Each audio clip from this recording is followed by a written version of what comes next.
Sa loob ng 3 minuto gamit ang funnel na ito, natapos ko na ang buong batch ng batter 3 beses na mas mabilis kaysa sa paggamit ng kutsara, pantay ang bawat isa, puno ang bawat mold at malinis ang kusina, walang tapon kahit isang patak. Puto, cupcake o pancake, sa simpleng pisil lang dumadaloy ang batter diretso sa mold, perpekto ang bawat patak.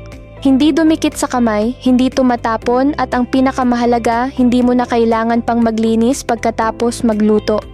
Matibay ang material na plastic, komportabling hawakan, maayos ang pag-open at close ng valve para makontrol mo ang eksaktong dami ng batter. Mabilis mag-pour, mabilis magluto, mabilis maglinis, sobrang tipid sa oras. Kasalukuyang 40% off ang produkto at kung bibili ka ngayon, makakakuha ka rin ng 12 cupcake cups para masubukan mo agad ang unang batch sa bahay.